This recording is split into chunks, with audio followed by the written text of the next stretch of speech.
Just looking at the size and complexity of the Marvel Cinematic Universe, it's easy to see that keeping so many superheroes together can be rather difficult. And to make things even more complicated, not all Marvel characters are even owned by the same company. This explains why the X-Men and Fantastic Four were conspicuously absent from movies depicting cataclysmic events, like Avengers Infinity War. It's time to break down which studio owns which characters, and how they end up with their respective Marvel properties. Do you want to know my secret? I'm actually Spider-Man. He's like, dude, you're nuts.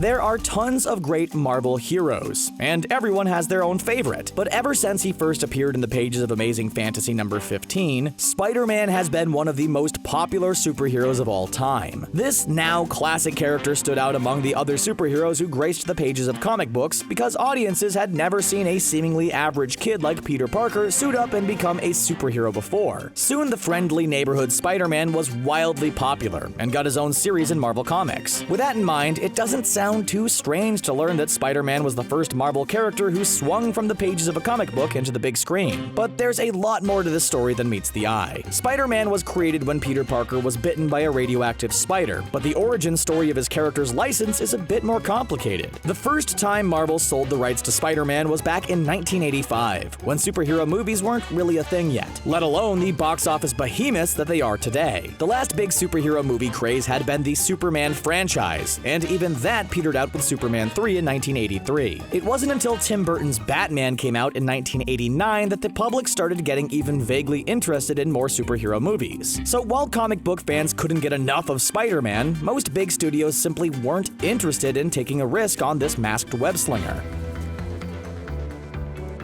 There were a few studios who were interested in making a Spider-Man movie, and one of them was Cannon Films. This studio had a reputation for taking chances on a variety of low to medium budget films, such as Hercules, Missing in Action, and Enter the Ninja. They saw potential in the Spider-Man franchise and struck up a deal with Marvel. The agreement was that Cannon Films would pay $225,000 over a 5-year period, in addition to a percentage of the revenue generated by the films. But there was a catch. If Cannon Films didn't make a movie featuring Spider-Man by April of 1990, the rights to the character would revert back to Marvel. Cannon Films was excited about the project, but they ended up putting the cart before the horse. Although they created a teaser trailer and tons of buzz about a Spider-Man movie, they never got around to actually making the movie. They even wanted to put a big-name director on the project, namely Tobe Hooper, the director of the Texas Chainsaw Massacre. But because of a scheduling conflict, filmmaker Joseph Zito stepped in on the project, and the studio was eyeing Tom Cruise for the role of Peter Parker. Actor Bob Hoskins once called the Super Mario Bros. Movie the worst mistake of his career, but he was nearly invited to take part in another important milestone in nerd culture. The studio thought he would be the perfect person to portray the insidious Dr. Octopus. In addition to those interesting casting choices, the studio didn't seem to know much about Spider-Man. The initial versions of the script showed Peter Parker gaining his powers after a huge dose of radiation, which left him with 8 appendages. Stan Lee hated the original script and did his best to keep Cannon Films on track. There were many more strange changes in both the script and the crew, but in the end, none of it made a difference. While Cannon Films went into this fully intending to make a Spider-Man movie, the studio ended up going bankrupt. This meant that Spider-Man wound up being a topic of much litigation, but not the star of any movie, at least for now. The court battles over the character went on for so long that Marvel didn't get the rights back until 1999. We know it's hard to believe, but there was a time when Marvel was far from what it is today in terms of success. Many comic book fans, including author Neil Gaiman, had believed that the comic book bubble was going to burst. Gaiman pointed out that at some point, fans would be tired of purchasing tons of special edition comic books under the belief that they would someday increase in value. It turns out he was right, and between 1993 and 96, things were looking grim for the comic book industry. Marvel had seemed too big to fail, and now that was exactly what it was doing.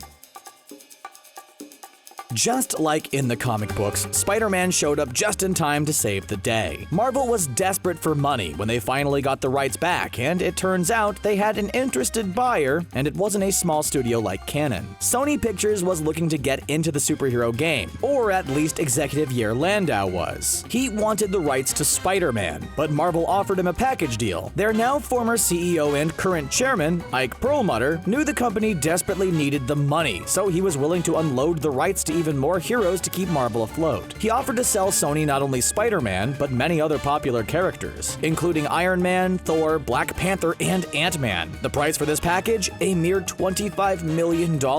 Not only did Sony reject the deal, but they declared that nobody cared about any of those other superheroes. In the end, Sony ended up purchasing just Spider-Man from Marvel for $7 million. For $18 million more, they could have owned the vast majority of Marvel's heroes, but they chose not to. Now, looking at Sony's run with its Spider-Man movies, it's clear they got their $7 million worth out of the character. The first Sony Spider-Man movie was released in 2002 and was directed by Sam Raimi. It made a record-breaking $114 million in its opening weekend and grossed $821 million worldwide. Remember when Canon Films had the opportunity to use this character after paying only $225,000? This turned out to not only be an excellent deal for Sony, but for comic book fans as well. Spider-Man starring Tobey Maguire was such a huge hit that it helped generate interest in making even more superhero movies. Of course, that's ignoring the fact that Sony could have owned some of the most popular and profitable characters if they had paid an additional $18 million. But hindsight is 2020, and at the time, superhero movies were so underutilized that spending $7 million for Spider-Man was still a pretty big risk in itself. Sony didn't end up with just the rights to Spider-Man either. The deal was both for Spider-Man and all of his associated characters, and he sure has a lot of those. Sony ended up with the rights to about 900 different characters associated with Spider-Man. This includes Venom, Kraven the Hunter, and Morbius the Living Vampire. So even though Sony might be kicking itself for passing on so many characters, they still have a ton to work with when it comes to Marvel characters. In addition to these $7 million, the deal also required Sony to keep making new Spider-Man movies at least once every 5 years. If they didn't, the rights would revert back to Marvel. This is why they keep making new Spider-Man movies. When Spider-Man 4 ended up falling through, the studio threw together The Amazing Spider-Man in order to avoid the character reverting back to Marvel.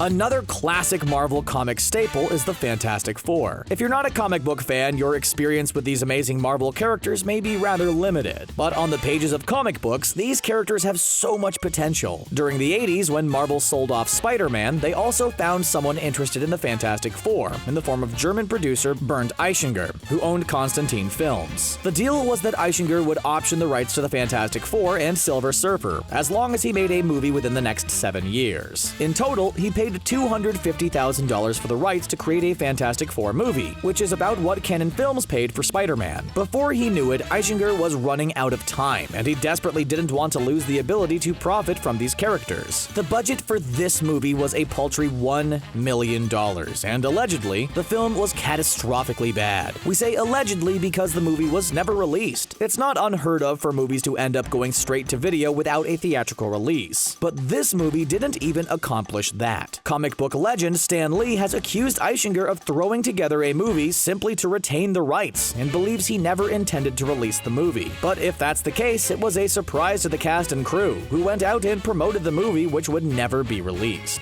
But according to Eichinger and Marvel executive Avi Arad, this isn't the case. Apparently, both Eichinger and Arad realized the movie wasn't up to snuff and worried it could do irreparable damage to the public's image of the Fantastic Four. Arad believed that if this movie was released, it would be so terrible nobody would ever want to make a Fantastic Four movie ever again. Because of this, Arad actually offered to cover the $1 million budget for the film, on the condition that Eichinger destroy all copies of the film and never release it. That solved the problem of the terrible Fantastic Four movie, but now, what would happen to the character rights? They remained with Eichinger for another 7 years, but he realized his studio didn't have the resources to do the heroes justice. So he approached Fox, who are responsible for all of the Fantastic Four movies that made it to theaters. The first movie was released in 2005, but while it was a commercial success, it was heavily criticized. The lighthearted, silly Fantastic Four movie was in stark contrast to the somber tone of Batman Begins, which came out a month earlier and was much better received. Strangely enough, the film rights to the Fantastic Four remained with Constantine Films through all of this, despite the fact that they never managed to make a single movie that even made it to home video. Most people have never heard of Constantine Films and believe that Fox is the owner of the Fantastic Four. In truth, Fox retained the distribution rights, but not the production rights for the franchise.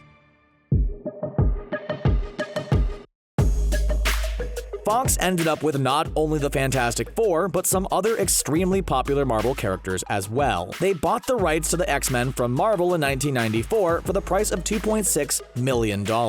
This franchise has now released 11 films and is currently the 6th highest grossing film series, having brought in over $5.7 billion worldwide. While some of the movies have been better received than others, the first X-Men movie released in 2000 was a big deal. Keep in mind, this movie hit theaters 2 years before the first Spider-Man movie and 5 years before the first Fantastic Four movie. Audiences weren't at all used to seeing movies like this, and the first film was a real gamble in many ways. Superhero movies were far from the mainstream at the time, and the average moviegoer thought of them as simple picture books. Filmmaker Bryan Singer knew that if he wanted to create a great superhero movie, he had to think of it as a movie first, instead of simply a way to get the heroes on screen. The movie was a hit because it blended real-world drama and events with fantastical superhuman abilities. We saw Wolverine struggling to understand the X-Men and their world, just as the audience was doing the same thing. Perhaps this is why Wolverine has emerged as the most iconic character of the franchise, and even got his own standalone movie, Logan, in 2017, as well as those other ones. The first X-Men movie was a success at the box office, grossing $296.3 million worldwide. But more importantly, it paved the way for other superhero movies to be made. Although the movies are quite different and were created by different studios, X-Men and Spider-Man both deserved credit for popularizing superhero movies and bringing some of our favorite heroes into the mainstream. Once studios saw how much money was to be made on superhero movies, they were inspired to get involved in producing more content.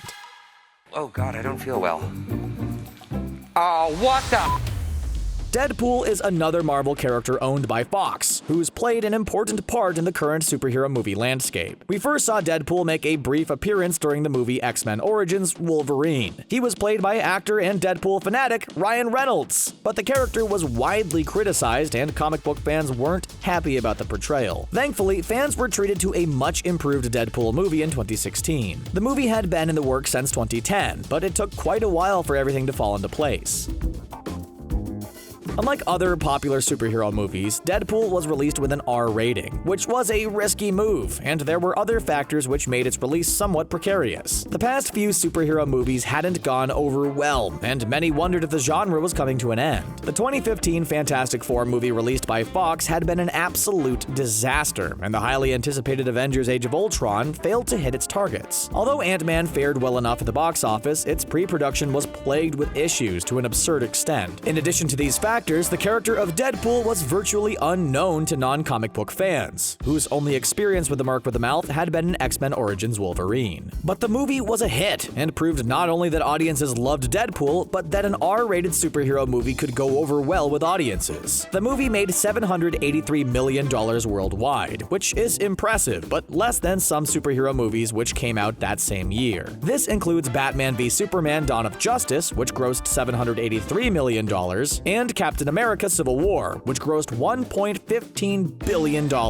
But there are a few things to keep in mind here. Those other movies had budgets of around $250 million apiece, while Deadpool only cost $58 million to make. Looking at it that way, Batman v Superman: Dawn of Justice and Captain America: Civil War recouped 349% and 461% of their respective budgets. Meanwhile, Deadpool earned back 1,348% of what it cost to make, and all of this while it was rated R and banned in China. Deadpool and its sequel Deadpool 2 were massive hits, and another example of how Fox managed to change the superhero game.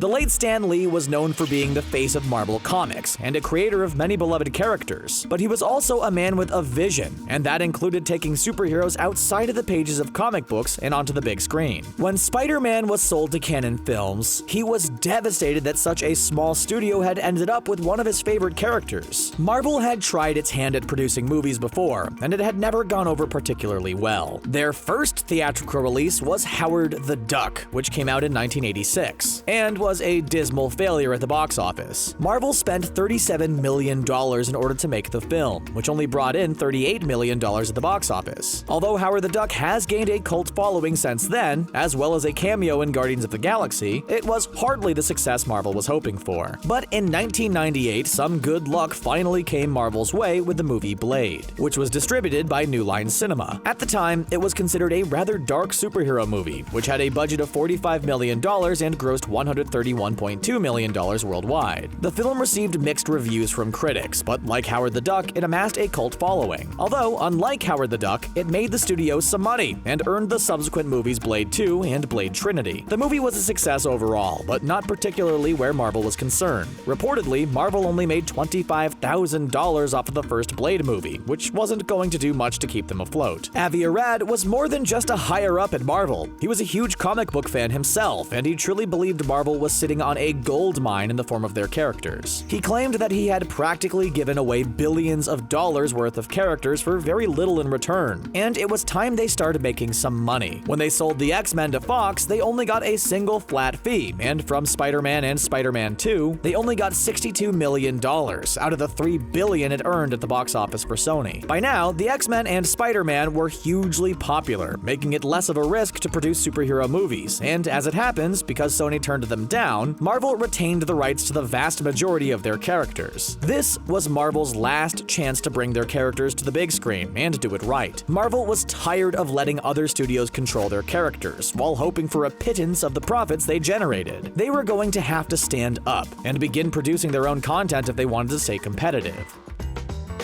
Luckily, a talent agent named David Maisel realized what was going on with Marvel, and he had some ideas for the company. In 2003, Maisel approached Marvel with a creative idea. Why not take all of the great characters, storylines, and settings that they already had and combine them into one massive universe? Comic book fans know this existed in the books already, but nothing like this had yet been brought to the big screen. While Fox and Sony were focused on standalone films starring superheroes, Maisel was thinking big here, but everyone wasn't on board.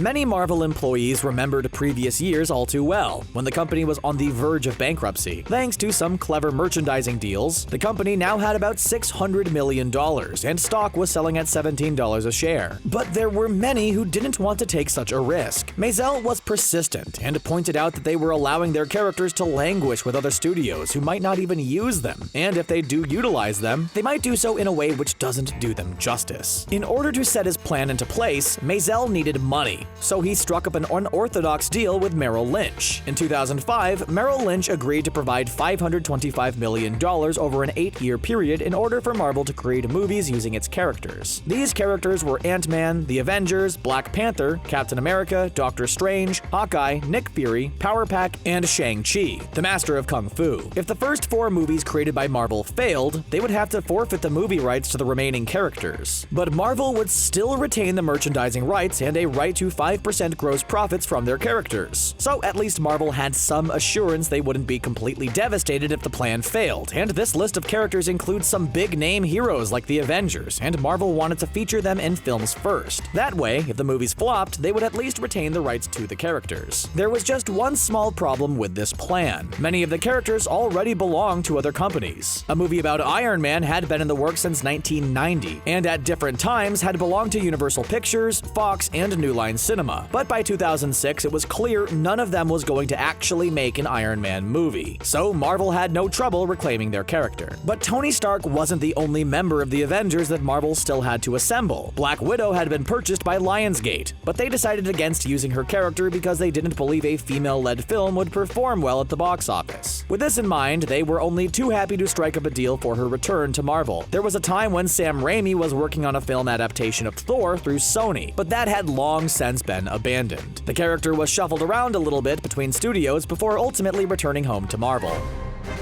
In 2006, Marvel started working on what we know today as the Marvel Cinematic Universe, or MCU. In 2007, Kevin Feige was brought on as president of Marvel Studios. Kevin Feige is a name very familiar to any fan of Marvel movies, and he had also worked on the movie X-Men, produced by Fox. He was only 27 years old at the time, and an admitted comic book fan when he was brought in to work on Iron Man. In 2008, the first movie in the MCU was released, which was Iron Man starring Robert Downey Jr. The movie was distributed by Paramount Pictures, and it was an unmitigated success. Unlike similar films, Iron Man didn't have much of a script in the beginning. Instead, improvisation was a huge part of filming, and even the now famous "I am Iron Man" line was improvised. But the method worked, and the movie, which cost $140 million to make, grossed $585 million. Not only was it a financial success, but the movie was critically acclaimed. Audiences loved Robert Downey Jr.'s performance as superhero billionaire Tony Stark, and it was nominated for 2 Academy Awards. But even hiring Robert Downey Jr. was quite a gamble. Although he had a great film career, he was plagued by addiction and had recently been through an exceptionally rough patch. Things had gotten so bad that companies refused to insure him, meaning that nobody wanted to hire him for their film projects. Marvel made a risky choice for their leading man, and they started out their movies by introducing an entire universe without knowing if the first movie would even be successful. However, looking back, there's no doubt that although these were big risks, they paid off in a big way. Robert Downey Jr. managed to make a difficult character likable and sympathetic, and Iron Man set the stage for the MCU as we know it today. Iron Man may have made less than the first Spider-Man movie, but keep in mind that while Spider-Man was a very well-known character, few people outside of comic book fans had ever even heard of Iron Man at this point in time. Even before they saw him on the big screen, many people had heard of Spider-Man, the X-Men, and the Fantastic Four. But now, Marvel had proven that they had the power to make audiences care about a comic book character who was unknown to them. Because they have a nearly endless supply of characters, this meant that they had the potential to be absolutely unstoppable. Not only did Iron Man put Marvel on the map, but it got audiences interested in the universe that they were trying to build.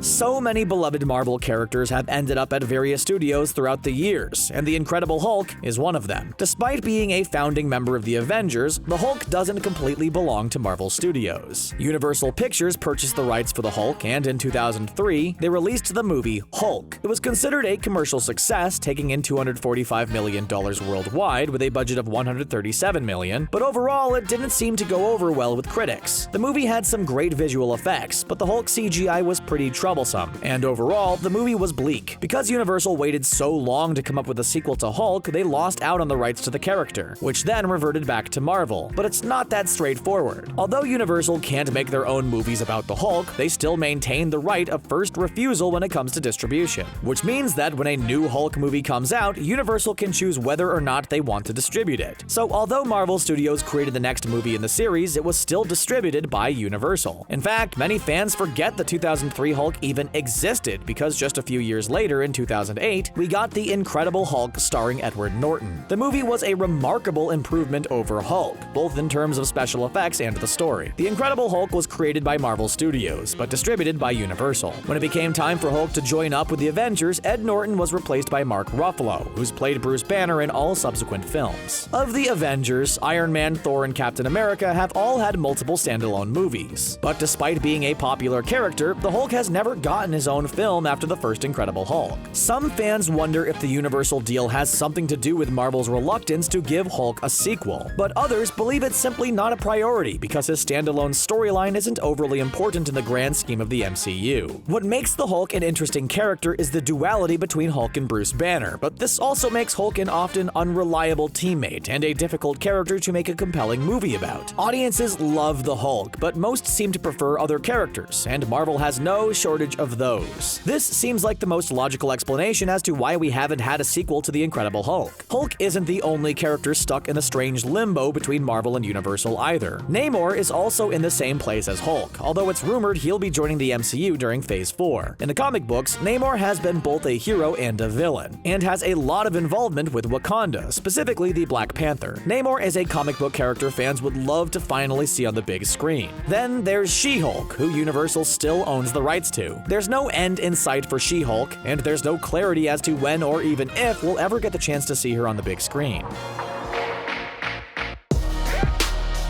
Disney has been a giant in the entertainment industry for years, so maybe we shouldn't have been so surprised that they eventually purchased Marvel Entertainment for $4 billion. This means that Marvel Studios is now owned by Disney, as are the characters they control. Disney has also been working on acquiring distribution rights for the films whenever possible. They've purchased the rights from the Avengers, the Iron Man trilogy, Thor, and Captain America: The First Avenger from Paramount Pictures. These and future projects are now distributed by Disney's own studio. This was a monumental acquisition, but Disney wasn't done yet. Eventually, Fox decided to sell off its film studio, among other assets, so it could concentrate on other endeavors. After a bidding war with Comcast, Disney emerged triumphant, purchasing the assets for $71.3 billion. Among the many things acquired by Disney are the superheroes owned by Fox, which includes the Fantastic Four, the X-Men, and Deadpool. As to be expected, the details of this deal took a long time to iron out, and left fans with many questions. First, they wanted to know if the X-Men and the Fantastic Four would be joining the Marvel Cinematic Universe. Especially in the aftermath of Avengers Infinity War, many fans were eager to see an influx of new heroes joining their fan favorites. But naturally, introducing new characters has to be done carefully, and MCU plotlines are planned out years in advance to maintain order in the universe. Although Marvel fans need to practice being patient, Kevin Feige has confirmed that these heroes will be joining the MCU at some point in time. Then we have Deadpool, who's in a category all of his own. The Merc with the Mouth has starred in 2 R-rated movies, and the MCU is much more family-friendly. This led fans to be concerned about the integrity of Deadpool being maintained once he was owned by Disney, but it may not be necessary to worry just yet. Even Ryan Reynolds himself says he isn't worried about the move. He believes that since the first 2 Deadpool movies were so successful, there's no reason Disney would want to completely dismantle the franchise. Plus, Once Upon a Deadpool cut everything that made Deadpool 2 R-rated, and was successful, so it's definitely possible to have Deadpool show up in a PG-13 movie. Just because Deadpool will eventually be a part of the MCU and is owned by Disney doesn't mean he automatically has to sign up to be an Avenger and be a major player in every film. It's entirely possible he'll make occasional PG-13 cameos, while still enjoying the freedom of standalone rated R films. After all, there were so many characters in Avengers Infinity War that it was hard to introduce them all. We don't think there's any need to worry about the Avengers, Guardians of the Galaxy, X-Men, Fantastic Four, and Deadpool being crammed into one movie. But regardless of how and when these characters make their way into the MCU, they're now officially on the list of characters that'll appear in future movies. Plus, Scarlet Witch and the late Quicksilver are already a part of the MCU. Up until now, Marvel Studios weren't allowed to use the term mutant to describe how Wanda got her powers. But now they may be able to use her character even more and provide an important bridge to the MCU for the rest of the mutants from X-Men. It could also explain why Wanda's father, Magneto, has suddenly decided to make an appearance. In addition to heroes, we can also expect to see some interesting villains enter the MCU as a result of this merger, including the famous Doctor Doom and the mighty Galactus. Although many people feared the Disney-Marvel merger, it seems to have been going well. When Disney merged with Pixar, the company proved that it knows when things are working and when not to mess with the success. They've done the same thing with Marvel by providing the resources to branch into new areas of entertainment and introduce new characters like Doctor Strange and Captain Marvel. The Disney-Marvel merger turned out to be a good thing, and it seems that the Fox acquisition will be handled competently as well.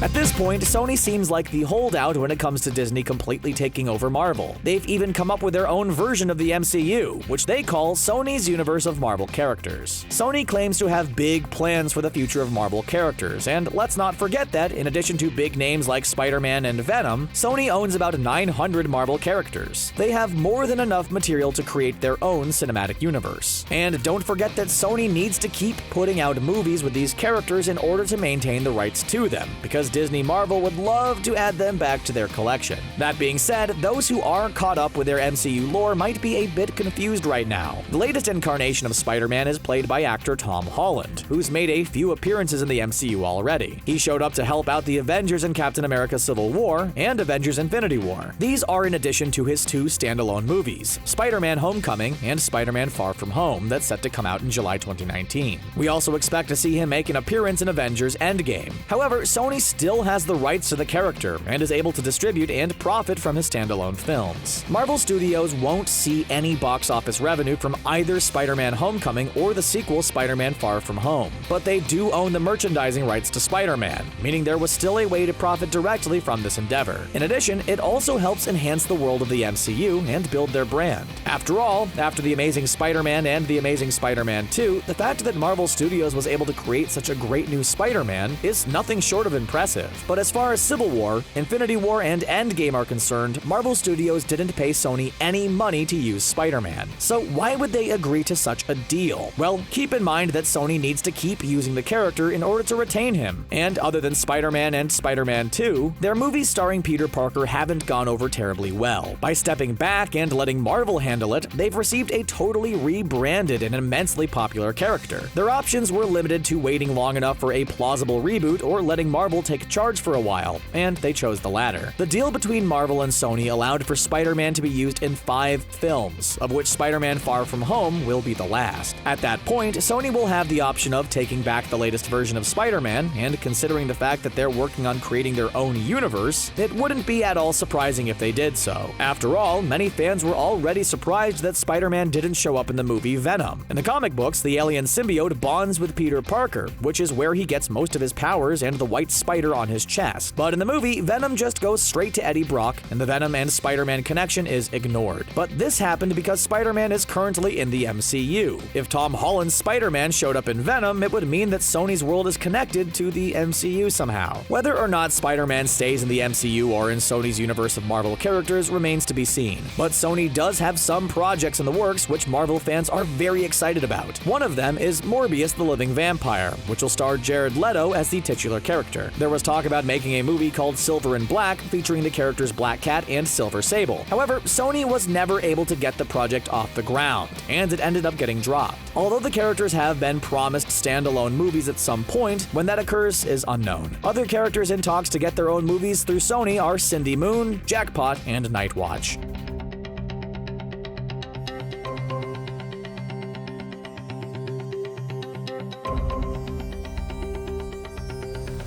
And that was the complete guide to Marvel live-action characters owning rights. Do you think that Tom Holland's Spider-Man should head back to Sony, or does he belong in the MCU? Let us know in the comments section below, and don't forget to subscribe to CBR for more MCU content. Thanks for watching.